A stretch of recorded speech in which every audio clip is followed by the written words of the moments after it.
So we come to Canto 34, the last of the Inferno, and it opens with a mocking tone, perhaps suitable for these dark regions, where Virgil quotes the famous medieval hymn Vexilla Regis, which translates as the banners of the king come forth. But he adds a twist to it here. He adds the word inferno, so it's the banners of the king of hell come forth. Now this is striking, has a slightly blasphemous feel, but I think that its intent is to anticipate how the banners, the wings, the great body of Lucifer doesn't move at all. It's not coming forth. It's mocking Satan. But it's also striking that Virgil quotes a Christian hymn, and you might say knows it well enough to give it this twist, to understand the mocking tone. And I just think this is another one of those intimations that this is as much about Virgil's salvation as it is about Dante's sight. It's left hanging, it's left unresolved, but it's striking that at the very end of the Inferno, Dante gives us this hint. Virgil next invites Dante to look, to see what this final round of Cocytus might contain, and it takes Dante time to see, which of course is about his mind, his perception, his spiritual nous adjusting as much as just straightforwardly his eyes.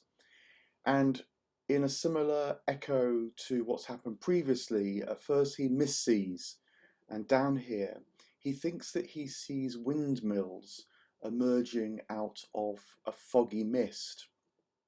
And I think it's very interesting that he sees windmills, vertical windmills, such as we imagine them now, and which are going to look a bit like Satan, I think were relatively new features of the medieval landscape. And my sense is that they must have unsettled as enable people to feel empowered. Windmills are using the wind, which in the ancient mind, in the medieval mind,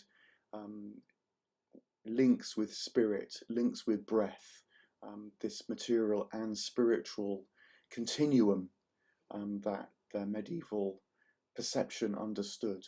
Windmills, as it were, use this wind spirit, and through machination, through machines, through gears and cogs, turn it into the kind of power that can then, in the mercantile spirit that was very much seizing Dante's time, convert that into material wealth.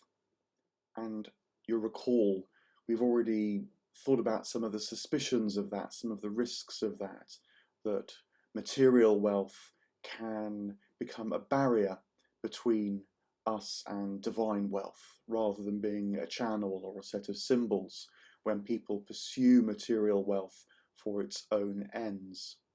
Windmills have been around for quite a long time. There is records of certainly horizontal windmills in the ancient Greek world.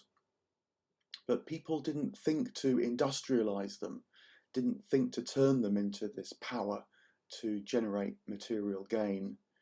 And I think it's because back then the uncoupling of wind and spirit hadn't begun to occur. It didn't become possible to imagine that you might just use the wind regardless of the spiritual significance of that until its beginning in Dante's time.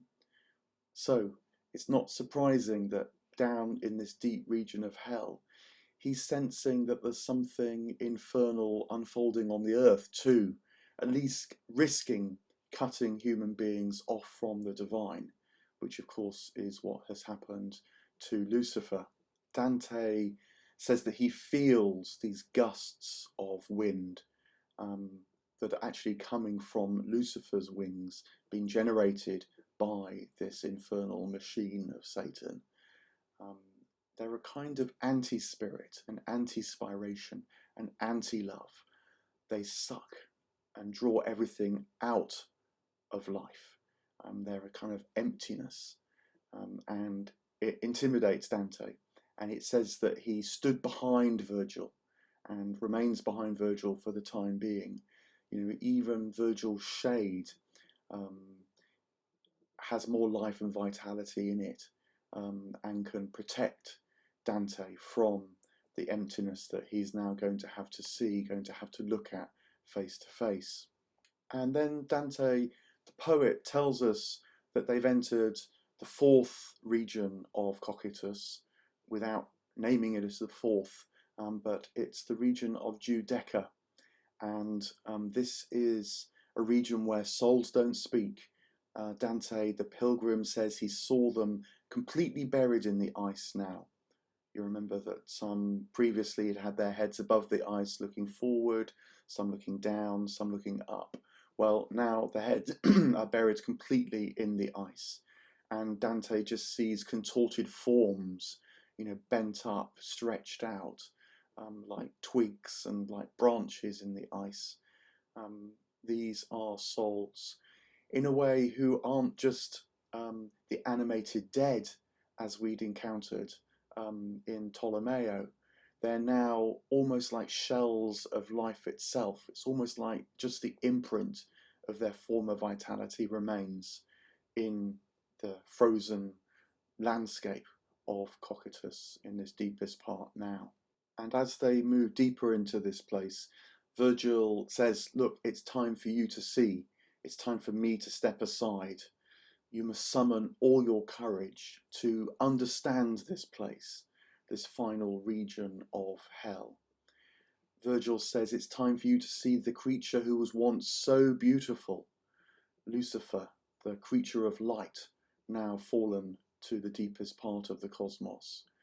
Virgil presents him by saying, "Echo dite," and he says, "Behold this," this being this old word for Satan. And the echo dite, of course, echoes the phrase, "and behold the man," which Pilate had used to present Jesus to the crowd. Can you see it saying, can you understand? Do you even know what you're looking at? This is the challenge that Virgil puts to Dante now. And Dante, the poet, addresses us, the readers, too, in another moment where he breaks the fourth wall and says, "Reader, use all your imagination to try to grapple with what I was grappling with then." He says, "I was neither alive, but nor was I dead. I was suspended in some infernal, transitional, intermediate state that was neither one thing nor the other." That is the profundity of this emptiness down here. He says there's words that can't really, no words that can really describe it. Again, he's kind of grappling to hold on to being, to hold on to reality, even as he feels the fall into non-being, into non-reality. That is what we're invited to try to imagine. Dante, the poet, helps us by describing in quite a lot of detail the body of Satan, a bit like he described in quite a lot of detail the bodies of the giants. It's something, as it were, for our sensory mind to contemplate, in a way to allow our imagination, our spiritual mind, to roam more freely beneath the images and see what this devilish symbol might channel, might communicate to us. The size of Lucifer particularly is emphasized. Dante says that in proportional terms, as he was to the giants, so the giants are now to Satan, which puts Satan as about 1,000 foot tall above the ice, 1,000 foot into the ice. So he's like a tall skyscraper looming over this dark region. It's a spiritual massiveness, of course, too, a kind of empty space. And in a passing thought, Dante describes what happened to Lucifer. It says that he raised his brow in scorn against his maker.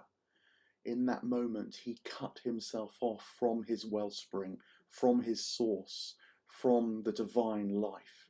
And how great was the fall, because Lucifer was the most beautiful of the creatures. He was, in a way, the closest to God, who reflected the divine beauty all the more. And that, in a way, is the heart of the message of this final canto, the deepest, I think, spiritual learning from it. That the huge risk, the huge peril of the spiritual ascent is that as we rise, as we echo, as we reflect, as we grow more in beauty, as we become more divine in our knowledge and sight and our desire, so too increases the risk that that might turn in the moment and become pride, the overweening desire to own and possess it for ourselves, unless we're constantly emptying ourselves out in the process to take in the more and the more and the more. So that is why Dante, I think, must come to this absolute pit of descent. There's no further place down to go. He must see it all, because it's only when he fully understands the complete risk of pride embodied in Lucifer now before him, that he can hold in mind that great danger as things begin to level out for him and as the descent turns into an ascent. In a way, the further up he rises, the more he has to remember Lucifer, the creature of sight and light, in order that he too doesn't make the fall that Lucifer made. And how terrible and great was that fall, as we're now seeing. So as Dante the Pilgrim takes these things in, the poet describes for us more about Lucifer's appearance. It's said that he has three faces, one yellow, one black, one red. They're at right angles to each other. Dante says he's amazed, a sort of horrible amazement, that Lucifer, even down here, hideously echoes something of the Trinitarian life of God. The three faces in heaven that are constantly breathing life into each other, are sharing love and vitality, down here have become a frozen, uncommunicating too kind of devilishness. It's very striking that Lucifer doesn't speak in all the horror. He is immobile. Dante sees that all he's doing is chewing on three souls, one in each mouth. And that takes us perhaps to another level of symbolism, another aspect that this view might channel and communicate to us. Dante names these three sinners as Judas, Iscariot, the betrayer of Jesus, and also as Brutus and Cassius, who were betrayers of Julius Caesar. It said that Judas is in the mouth that faces forward. He's in head first, the red face, and he's being raked as well down his back. Cassius and Brutus are in the side faces. They're in the mouths of Satan, feet first. Cassius in the yellow face, Brutus in the black face. And inevitably there's been a lot of speculation about what this symbolism means. I think it's good to enjoy the speculation, but not tie it down too literally, a bit like the contrapassos, to use the parallels as a kind of springboard to allow the symbol to communicate more and more and more to you. So you might think that Judas, Cassius and Brutus are devilish echoes of Mary, Lucia and Beatrice, the three heavenly ladies. If Mary said yes to God, Judas said no. If Lucia was the light of the divine, maybe Brutus in the black face is the darkness of Satan. If Beatrice is love, then perhaps Cassius in the yellow face is hatred. You can play with these ideas down here, but do so, I think, to let the all the ways in which what can become ascent might turn into descent. Um, all the ways that can happen speak to you. I mean, just to develop that, think more about Judas. Judas is so fascinating because to be the great friend of Jesus that he clearly was, the one who could approach Jesus and kiss him in that intimate way, he too, I think, must have been a great souled person. Friendship is the most conscious of loves. It's not full of the blind passion of erotic desire. You want your friends to know you even as you know them, fully themselves, and enjoy life together by being fully yourself and even more so in the company of the friend. So this is the great fall of Judas, that though he had the potential to enjoy the delights of heaven with his friends, with Jesus, in the moment of his turning, he fell to this great depth. He fell now into Satan. This is, what the symbolism of Judas being here is trying to show us. You might say that the symbol of Judas is showing us that there's huge risk when, say, we put causes above persons. The cause that perhaps Judas thought Jesus stood for, maybe overthrowing the Romans, maybe reforming religion. Judas put that cause above the person of Jesus by betraying him. So this is saying we must always, always, always put the person first, above, say, political passion. Another way of thinking about it, alongside this prioritizing of expediency over love, might be to say that Judas hadn't realized that dying to oneself actually is the way. He thought in too worldly terms that the accretion of power, of change, maybe good things, maybe wanting to right justices in this world. There comes a point when the spiritual path says, no, one must take the risk of dying to self because there are greater things that might come into this world than are readily accessible in this world. That there's more to life than meets the eye. And so the place of sacrifice, of letting go, always has a kind of priority in the spiritual life, even as in this world one tries to fight for justice. Remember I thought earlier of Aristotle's phrase that justice is a kind of failed friendship, that we turn to justice, turn to law, turn to rights, when love and life and vitality have ceased to flow between us. Well, you might say that Judas is the figure down here who'd lost sight of love and friendship and flow and thought it was all about justice and rights, and fighting. And so great was his fall, precisely because, in a way, his hopes were good. And I think you can say that Lucifer is the heavenly equivalent of Judas. Dante describes him beating this empty wind across Cocytus with 6 wings. So that means that he was a seraph in heaven. He was closest to God. He too was a great spirit that could see God face to face. And now he's feeding on enmity, not love. He's feeding literally on the betrayers, Judas, Cassius, and Brutus. That's how precipitous the fall can be.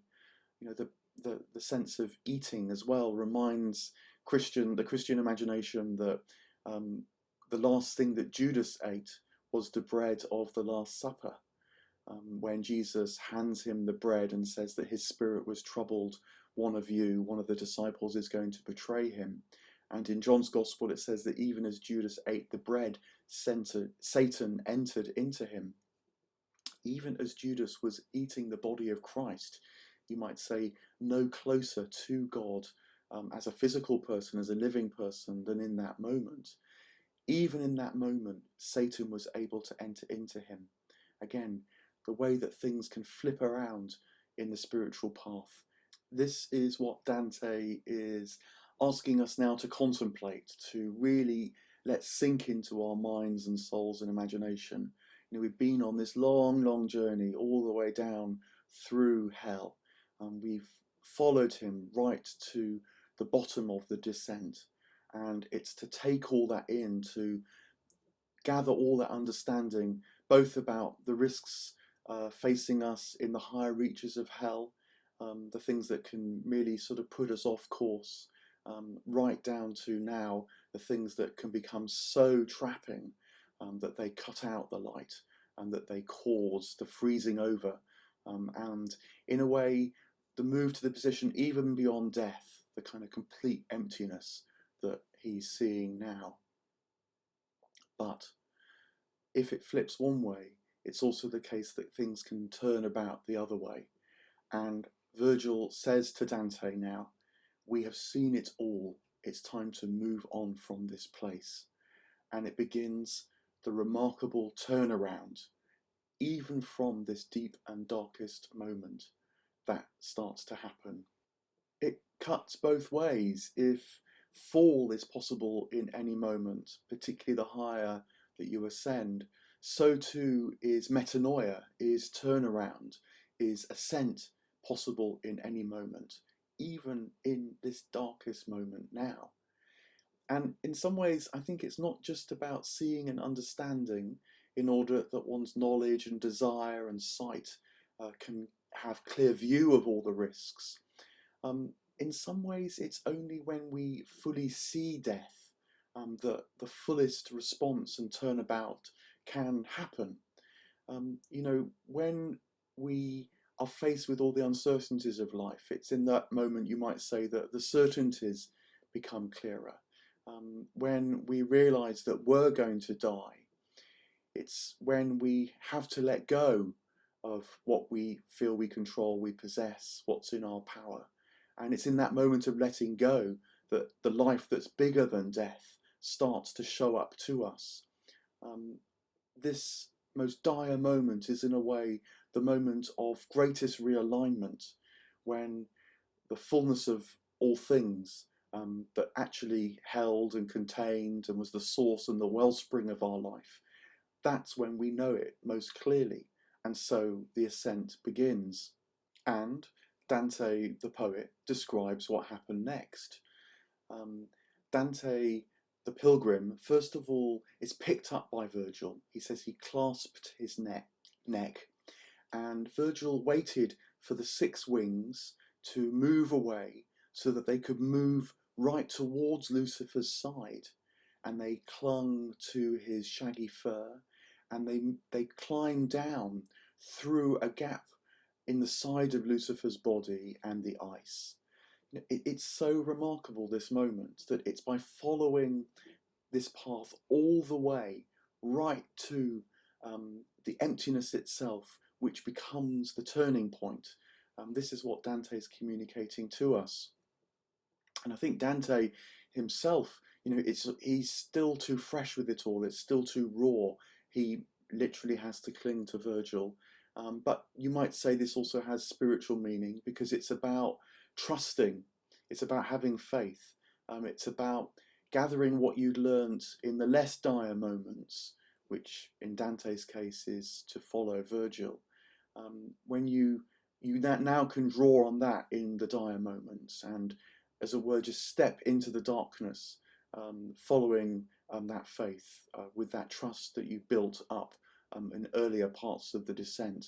Hold tight, Virgil says to Dante the pilgrim, which of course is a literal and a spiritual instruction to keep close to you that which you have seen, that which you have understood and learnt to trust, because it will be your guide now. And it's hard work. Dante, the poet, stresses that Virgil had to work with everything he had to clamber down through the ice with Dante clinging to his neck. It's as if in every moment he not only had to work physically, but he had to work spiritually to keep close to that which he knew, to keep choosing light and divinity and ascent and trust and openness, not the emptiness which they're now just beginning to withdraw from.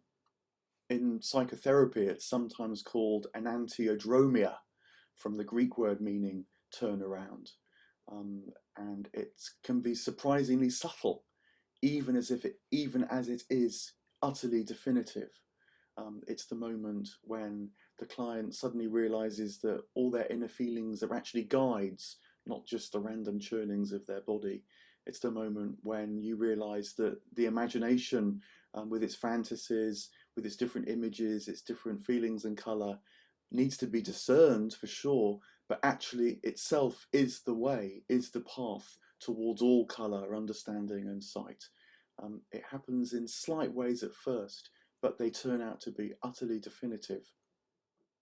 And sure enough, as Dante and Virgil now climb down the side of Lucifer through the ice, they enter a kind of antechamber.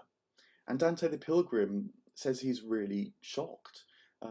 For one thing, he now sees Lucifer's feet pointing out of the ground, whereas previously they'd seen Lucifer's body pointing up from the ground like the windmill. It reminds us readers of the simoniacs, whose legs are pointed out of the holes in the ground. And Dante says to Virgil, why is that? And then he notices the ice has gone. And he said, I thought we were climbing down, whereas now we seem to be climbing up. And Virgil explains that they've passed through the center of all things. In the imaginative geography of the Divine Comedy, it's the center of the earth. So now they're moving away from the gravitational heart of all things. And they're now on the southern hemisphere of the globe. And so it's no longer night, it's become day. Satan's feet are no longer pointing down, they're pointing up. It's a very magical moment. I think, again, not supposed to be taken completely literally, because what this is about is how the material in the literal world can channel far more significant spiritual realities. Even in the turning moment, they've begun to gather that. Dante the Pilgrim has began to regain that capacity once more, to follow the light, even as he'd been following the darkness. And then Virgil describes the cosmic myth of the fall of Lucifer as he understands it. That Lucifer had tumbled down from heaven when he had raised his eyebrows in scorn from God, and so severed the links between him and the spring, the wellspring, the source of all life. He'd fallen down through the heavens, he'd come to the point of the earth, but the living material of the earth had then fled ahead of Satan, ahead of this emptiness. It'd been repelled by the deadness that was approaching it fast. And so that had created the great hole of the Inferno that they'd travelled down through. It had pushed through the earth, come up onto the other side, and in fact had made the great mountain, which will be the return to God, the mountain of purgatory. It's a final underlining once more of this spiritual insight, this spiritual secret, that even the fall of Satan was making the way for the path back to God, descent and ascent being deeply interlocked. It tells us something, about the spiritual nature of matter, of life, and how, again, life and death are related, not because death is a kind of equal and opposite pole of life, but death is the emptiness of life, and life flees before it, but also can contain and hold it. Death is a detail in life, not life being a detail in death.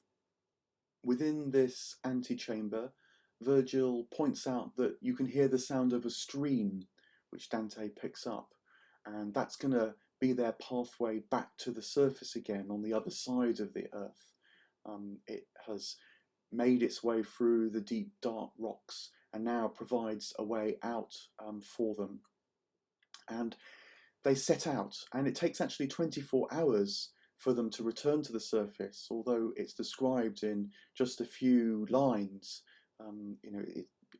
It's description of caves and cragginess and rocks and so on, but it says that they climb and they never rest. Light and life is returning to them. Until they get close to the surface, where Dante sees a hole through the rocks. Actually, the word that's used is like a hole that Ugolino had seen in the tower to watch the moon rising. just a sort of remembrance of what had happened in that dark place, but now the darkness is bringing light back to Dante. He sees the beautiful things that the heavens hold, as he puts it. And then he says they get to the surface, and we beheld once more the stars. And the Inferno ends with the word stars, as indeed the Purgatory and the Paradise are going to end with the word stars as well. It's one of the most quietly beautiful moments in the whole of the Divine Comedy. It's a moment of pause, a moment of ease, a moment of reconnection, a moment of hope that they can see light once more. But of course, it's also the beginning of another journey picked up in the Purgatorio.